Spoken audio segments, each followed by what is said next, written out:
2회 문제예요. 2회 1번. 조세는 분류 기준에 따라 다양하게 구분할 수 있다. 다음 중 조세 분류 기준에 따른 구분과 조세 항목을 연결한 것으로 가장 옳지 않은 것을 물었습니다. 과세권자가 누구냐에 따라서 나라면 국세라고 하고요. 지방자치단체면 지방세라는 말을 씁니다. 그래서 법인세나 소득세나 부가가치세 이걸 우리가 3대 국세라는 표현을 쓰죠. 국세 맞습니다. 취득세나 등록세, 그 다음에 주민세는 지방세 맞고요. 사용 용도가 정해져 있으면 목적세, 정해져 있지 않으면 보통세라는 말을 써요. 우리가 방금 전에 얘기했었던 법인세나 소득세나 부가가치세는 특정 용도가 정해지지 않은 보통세입니다. 도시계획세 같은 게 목적세에 속하는 거고요. 조세부담 전가 여부에 따라서 내가 직접 부담을 하면 직접세라고 하죠. 법인세나 소득세는 직접세에 속하는 거고, 그 다음에 부가가치세는 간접세입니다. 우리가 소비활동을 하면서 부가가치세를 같이 결제를 하잖아요. 그렇죠? 사업자한테. 그러면은 사업자가 세무서에 갖다 납부하는 단계를 거치기 때문에 간접세다라는 표현을 써요. 4번이 틀렸는데 과세 대상에 따라서 인세와 물세로 나눠지죠. 인세와 물세로 나눠집니다. 그 인세는 뭐가 있을까요? 인세는 법인세, 소득세, 주세는 빠져요. 주세는 아닙니다. 법인세, 소득세, 그 다음에 상속세, 증여세 이런 것들을 갖다 우리가 인세라는 말을 써요. 사람의 인적사항을 고려하는 겁니다. 사람의 인적사항을 고려하는 법인세, 소득세, 상속세, 증여세 이런 것들을 인세라고 하고요. 물건에 붙는 세금을 물세라고 합니다. 부가가치세, 그 다음에 재산세, 자동차세 다 이런 것들은 물세라고 하죠. 4번은 틀렸어요.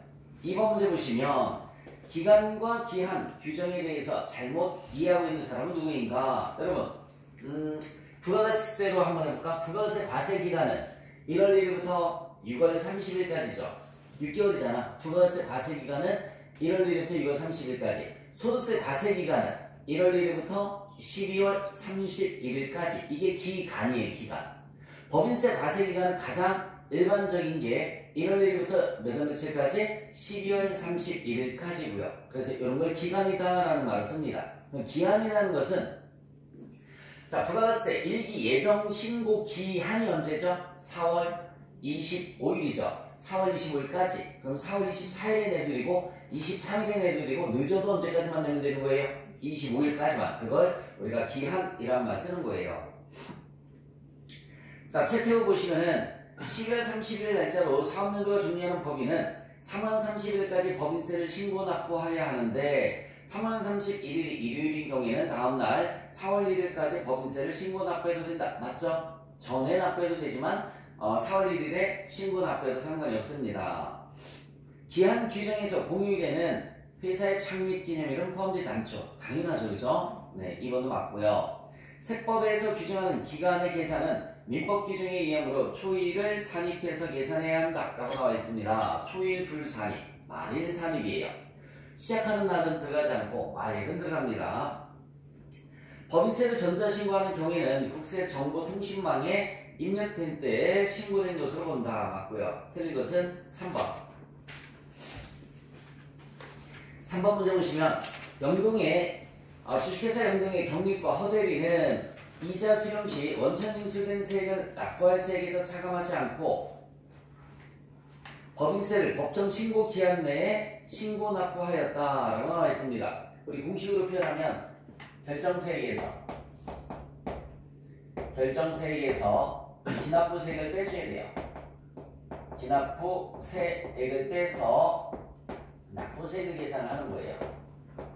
결정세액에서 기납부세액을 빼서 납부세액을 계산을 해주는데 기납부세액의 종류가 중간연합세액이 있고요. 중간연합세액이 있고 그 다음에 원천세가 있단 말이에요. 원천세. 자 이걸 고려하지 않고 납부를 했으니까 이걸 차감을 했었어야 했는데 차감하지 않고 납부를 했으니까 세금을 더 많이 냈다는 얘기죠. 세금을 더 많이 냈으면 경정청구를 통해서 환급받아야 되는 거죠. 동그라미 1번이 맞는 답이에요. 과다하게 신고 납부되었으므로 경정청구를 통해서 환급받아야 된다. 1번이 답이고요. 4번 자, 법인세법상 소득처분에 대한 설명이다. 가장 옳지 않은 것을 물었어요. 접대비 한도 초과액은 모두 유보로 소득처분한다. 1번이 틀렸네요. 접대비, 지금 현재 기업 업무 추진비라고 가지고 있죠. 기업 업무 추진비 한도 초과에는 뭘로 다 처분하지? 기타 사회 유출입니다. 유보로 처분된 입금 산입은 세무상 순자산을 증가시키는 거 맞고요. 입금 산입이 개인 사업자에게 귀속되는 경우에는 사업자죠. 사업자에게 귀속됐으니까는 기타 사회 유출이 맞습니다. 주주면 뭐라고 하지? 배당. 대표이사면 뭐라고 하죠? 상여. 개인이면 기타 소득, 회사면 기타 사회 유출. 채권자 불구명 사채이자 중 원천징수분은 기타 사회 유출이에요. 원천징수분은 기타 사회 유출. 근데 원천징수분을 제외한 금액은 뭐라고 그랬을까요? 대표자 상여. 대표자 상여라고 했습니다. 옳지 않은 것은 1번입니다. 우리가 지금에서 송금불산입 할 때 송금불산입 채권자 불구명 사채이자가 원천세가 있고요. 채권자 불구명 사채이자가 원천세가 있고 원천세 그 다음에 똑같은데 원천세 외 이렇게 두 가지로 나눠진다고 했어요. 원천세 뛴 거는 기타 사회 유출 세무서로 돈이 들어간 거니까 기타 사회 유출이고요. 제가 나머지만 상여로 소득 처분이 된다라고 설명을 해드리겠습니다. 자, 5번 문제 보시면 법인세법상 입금으로 인정되는 금액은 얼마인가? 여러분 법인세법상 입금으로 인정되는 금액 입금 밑줄 치시고요. 수익 이렇게 써보세요. 수익으로 인정되는 거 한번 찾아볼까? 주식받은 초과금은 수익이 아니라 뭐에 속하는 거죠? 자본임금이죠. 그러니까는 법인세법에서는 입금이 아니에요. 그래서 우리 뭐라고 표현하냐면 입금 불산입이라는 표현을 씁니다. 입금 불산입. 이월계수금 보존에 충당되지 아니한 자산 수중이 입금 맞죠? 만약에 이월계수금 보존에 충당됐으면 뭘까요? 입금 불산입이겠지만 충당되지 아니했다라고 나와 있으니까 입금 맞습니다. 재산세 환급액 여러분 이것도 입금 맞아요. 재산세를 납부를 했을 때 여기 잠깐만 볼까요? 재산세를 납부를 했어요. 그러면 차면에 세금과 공과 대면에 현금 그러면 수익에서 비용을 빼서 단기 순이익을 계산할 때 여기에 세금과 공과 이렇게 한단 말이에요. 재산세는 당연히 내는 게 맞는 거죠. 당연히 내는 게 맞아요. 플러스 마이너스 세무조정 없습니다. 이거를 우리는 뭐라고 하냐면 이 세금과 공과는 순금으로 인정받는다라는 말을 써요. 순금으로 인정을 받았으니까 법인세를 줄일 수 있겠죠. 순금으로 인정을 받았으니까 법인세를 줄일 수 있을 거야. 자, 다시 한번 얘기해 줄게요. 재산세를 납부를 했어요. 세금과 공과 현금. 그래서 이렇게 비용 처리가 되면 세무조정 없다. 플러스 마이너스 세무조정 없어요. 그러면은 이걸 우리가 순금으로 인정을 받는다라는 말을 쓰는 거야. 자, 다음 연도에 이 재산세를 환급받았어요. 차변의 현금. 대면에 전기 오류 수정이익이라는 말을 씁니다. 그리고 재산세를 환급받았을 때 분계는 전기 오류 수정이익 이렇게 분계를 해주면 돼요. 그럼 얘는 수익에서 비용을 빼서 단기 순이익을 계산할 때 여기에 들어간단 말이에요. 전기 오류 수정이익이. 그러면 얘는 순이익이 줄어들었었지만 얘는 순이익이 늘어나겠죠. 그렇죠? 앞에서 세무조정 없었으니까 뒤에서도 세무조정 없습니다. 앞에서 세무조정 없었으니까 뒤에도 세무조정 없는 거예요. 이거를 우리는 뭐라고 하냐면 입금으로 인정받는다라는 말을 쓰는 거예요. 입금으로 인정을 받는다. 앞에서 세무조정 없었으니까 뒤에서도 세무조정은 없다. 앞에서 순금으로 인정을 받았으니까 뒤에서는 뭘로 인정을 받는다? 입금으로 인정을 받아서 법인세가 늘어나겠죠. 여기서 법인세 줄인 만큼 여기서는 법인세가 늘어나야 된다라는 얘기야. 자, 그런데 이거랑 구분해서 여러분들이 알고 있어야 될 게 뭐냐면 만약에 여기 봐요. 법인세를 납부를 했어요. 차변에 법인세 차변의 법인세는 대변의 현금 이렇게 분별합니다. 그러면 수익 마이너스 비용은 당기 순이익을 계산할 때 비용에 법인세가 가서 순이익이 줄어들겠지만 법인세는 우리 인정이 안 되는 거지, 그치? 그래서 뭐라고 배웠어요? 플러스 순금 불산익이라고 배웠단 말이에요. 기타 사회예출 플러스 순금불산익 기타 사회예출 이렇게 했었단 말이야. 자, 그런데 법인세를 너무 많이 걷었다라고 해서 돌려받았어요. 차변의 현금 대변의 전기 오류 수정이익이라고 합니다. 작년 거를 돌려받았을 때 전기 오류 수정이익이란 말 써요. 그 얘는 수익 마이너스 비용은 당기 순이익을 계산할 때 여기에 또 전기 오류 수정이익이 들어가겠죠? 그럼 순이익이 늘어날 거예요. 자, 그런데 앞에서 송금불산해서 비용 인정이 안 됐죠? 내가 표현하는 말을 잘 들어봐요. 앞에서 비용 처리했는데 비용 인정이 안 됐지? 그러면 그 다음에도 수익 처리한 거 수익으로 인정하면 안 되죠. 그럼 수익으로 인정하지 않는 걸 뭐라고 할까요? 입금 불산입이란 말 쓰는 거예요. 입금 불산입. 소득처분은 두 글자로 기타라고 합니다. 소득처분은 두 글자로 기타. 그래서 얘는 똑같은 전기 오류 수정이익인데도 불구하고 법인세 환급액은 입금 불산이 되는 거. 시험 문제 많이 나오니까 가르쳐 드리는 거야. 좀 비교해서 꼭 알아둬야 돼요. 그래서 결국은 재산세는 세무조정 없다. 이걸 송금으로 인정을 받는다라는 말을 쓰는 거고요. 재산세를 환급받았어요? 세무조정 없죠? 이거는 입금으로 인정을 받는다라는 말을 쓰는 겁니다. 법인세가 송금불산입 당했으니까 법인세를 환급받으면 반대의 세무조정, 입금불산입을 해야 된다라고 생각을 해주시면 되고요. 여기서 세무조정이 있었으면 그 다음에도 세무조정이 나와야 되는 겁니다. 자, 그래서 거기에서 그 문제, 5번 문제에서 다시 입금으로 인정되는 금액, 기억에 주식발행 초과금은 뭐에 속하는 거라고 했어요? 입금 불산입, 수익이 아니니까. 그 다음에 세무상, 이월계수금 보전에 충당하지 아니했으니까 입금이라고 했고요. 재산세 환급액도 입금이라고 했고, 감자차익은요, 자본잉여금에 속하는 거잖아. 입금 불산입이에요. 감자차익, 자본잉여금에 속하는 거니까 입금 불산입. 국세, 지방세, 과호납금, 환급금에 대한 이자. 밑줄 쳐볼까요? 환급금에 대한 이자. 환급금에 대한 이자는 무조건이야. 무조건 보상의 성격이므로 무조건 입금 불산입 이렇게 써놓으세요. 보상의 성격이므로 무조건 입금 불산입. 환급금 이자는 보상의 성격이므로 무조건 입금 불산입. 자, 그 다음에 차량 운반구 처분 금액은 얼마나 가요? 차 파는 거 정상적인 거래지기치. 네, 얘는 입금에 들어간 겁니다. 그러면은 입금으로 처리되는 거 자산 수중이 200만원에 재산세 환급액 350만원이면 550만원, 그리고 차량 운반구 처분 금액 300만원, 850만원이죠. 850만원. 답은 2번입니다. 자, 6번 문제 보시면 다음은 제조업을 영위하는 주식회사 창영의 법인세 세무조정 관련된 자료이다. 옳지 않은 것이 그렇습니다. 업무무관 부동산, 밑줄 쳐보세요. 업무무관 부동산. 자, 업무랑 관련이 없는 부동산 관련된 것은 수선비가 됐던 이자 비용이 됐던 재산세가 됐던 모든 비용이 송금불산이 됩니다.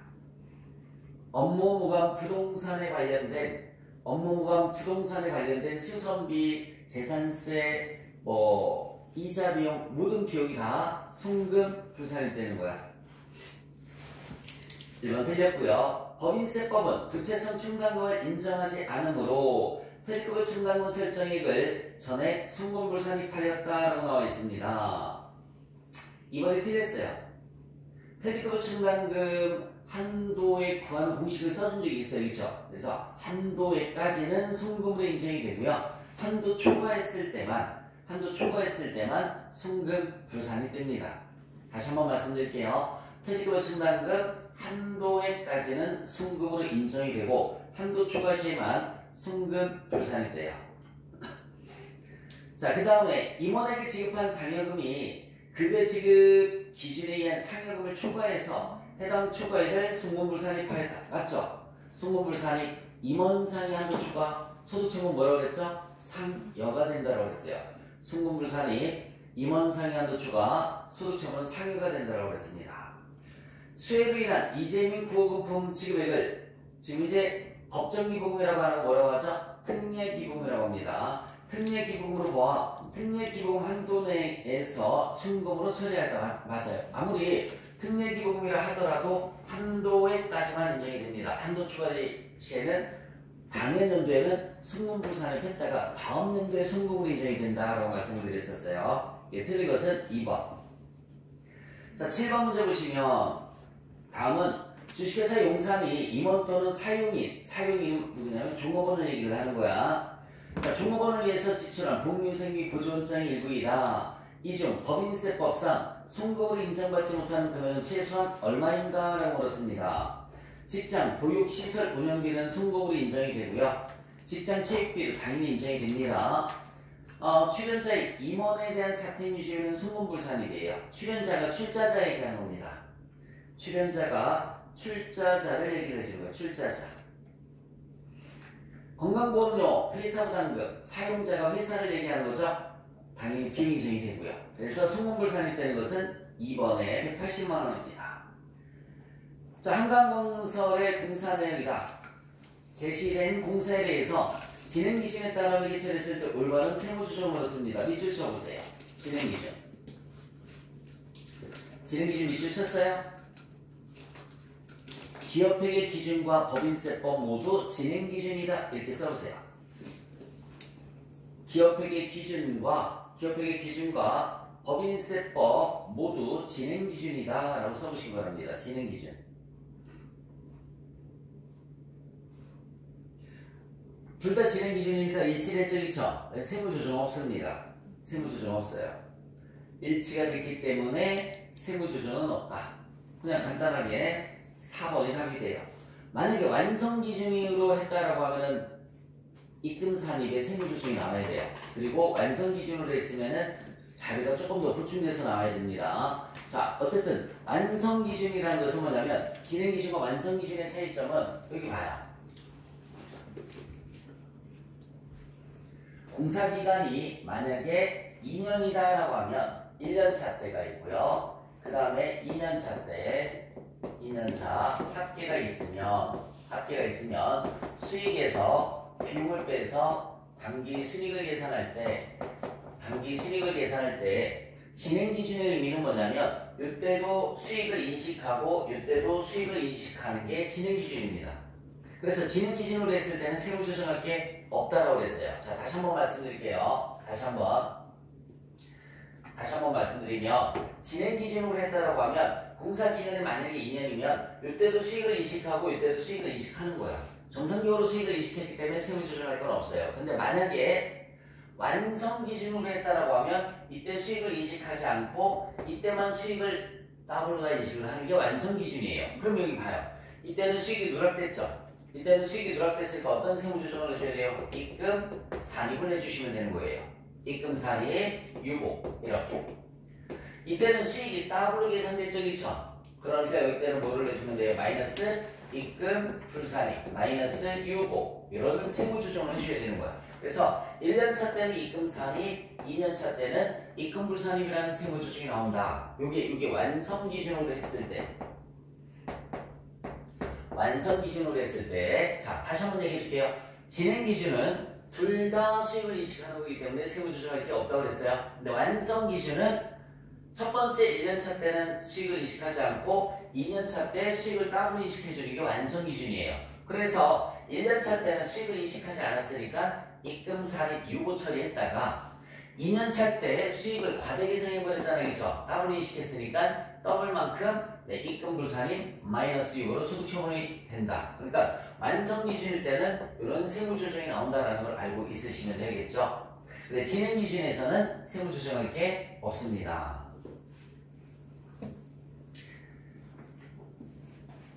9번 문제를 보겠습니다. 먼저 신문 기사의 일부를 발췌한 내용이다.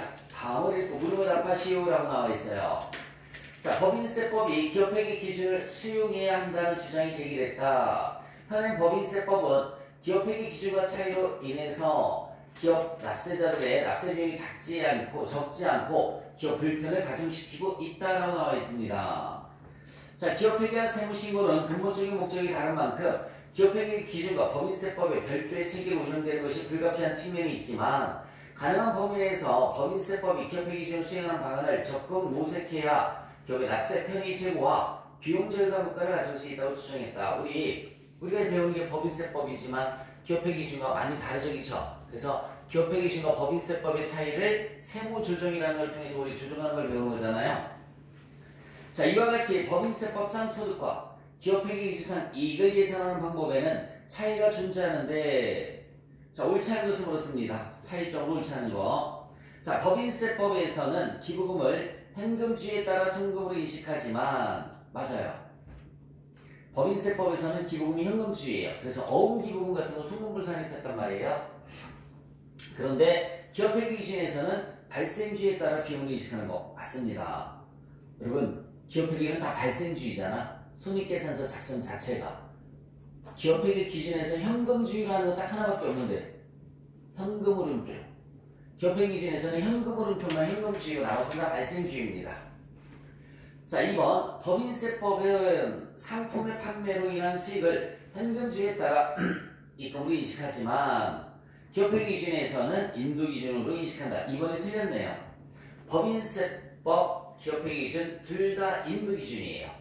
다시 한번 2번에 법인세법과 기업회계 기준 둘 다 인도기준입니다. 둘 다 인도기준. 자, 법인세법상 건축물의 감가상각은 정액법만 인정이 됩니다. 정액법만 법인세법에선. 근데 기업회계 기준에서는 합리적인 감가상각 방법을 선택해서 적용할 수 있다. 뭐 정액법이 아니라 다른 정률법을 써도 되고 다른 방법을 써도 된다는 얘기예요. 그러나 실제 실무에서도 건축물은 다 그냥 무슨 법을 한다고요? 정액법을 할 뿐이죠. 이가증권 중 단기 매매 증권 평가 방법으로서 기업회계 기준은 공정거래법으로 평가하고 있으나 법인세법에서 원칙적으로 원가법을 적용한다. 이게 무슨 말이냐면 맞아요. 우리 기업회계 기준에서는 공정가치와 비교해서 단기 매매 증권 평가이익, 단기 매매 증권 평가 손실 분개했죠. 그런데 법인세법에서는 그거 가짜이익, 가짜 손실이기 때문에 무조건 인정이 안 돼서 입금불산이 송금불산이 패치기치, 그 원가법이라고요. 그래서 기업회계 기준에서는 공정가치랑 비교해서 평가이익, 평가손실이라는 걸 공정가치법이라는 말 쓰는 거고요. 법인세법에서는 야 그거 인정 못해 나 무조건 인정 안 할 거야 라고 하는 걸 원가법이다 라는 말을 쓰는 거야. 그래서 옳지 않은 것은 2번이었습니다. 10번 기계장치를 작년 1월 20일에 취득했다고 나와 있습니다. 현재 보유 중이다 라고 나와 있죠. 다음 절에 의할 경우 상각 범위액을 물었어요. 기계장치 취득가액은 2억 원 나와 있고요. 내용뉴스 5년 상각률이 정액법일 땐 0.2, 정률법일 땐 0.45 이렇게 나와 있습니다. 전기말 상각누계액은 4천만 원 나와 있어요. 신고를 무슨 법을 했다고 나와 있어요? 정액법을 했다고 나와 있죠. 그러면 나누기 내용 뉴스에 주면 되죠. 2억 나누기 몇 년? 5년 이렇게 해주시면 되죠. 2억 나누기 5년 그럼 얼마 나옵니까? 4천만 원 나오죠. 4천만 원이 답이 되는 거예요. 4천만 원. 만약에 정률법을 했으면 어떻게 됐을까? 정률법을 했으면 정률법 공식이 어떻게 되냐면 취득원가 정률법 공식은 취득원가 마이너스 감가상각 누계 곱하기 정률이죠. 얘가 감가상각비예요. 취득원가 마이너스 감가상각 누계 곱하기 정률이 감가상각비입니다. 가장 기본이. 취득 1차 연도 때 그러면 취득했을 때 취득한 연도에는 취득원가 2억 마이너스 누계액은 없어요. 정률이 얼마라고 그랬어요? 0.451 얼마 나오니 그러면 감가상각비는 248, 250 9,020만원 나오죠. 9,020만원 2억 마이너스 0 곱하기 0.451 하면은 그죠? 9,020만원 나와요. 그럼 2차 연도 때는요 2억원 마이너스 9,020만원 곱하기 0.451 이렇게 해서 답을 구해주시면 되죠. 자, 그런데 어쨌든 여기선 정의법이니까 그냥 취득원가 나누기 내용 연수를 해주시면 답이 나오는 겁니다. 최대원가 나누기 내용 연수. 자, 7, 8에 있는 거 정리 먼저 하실까요?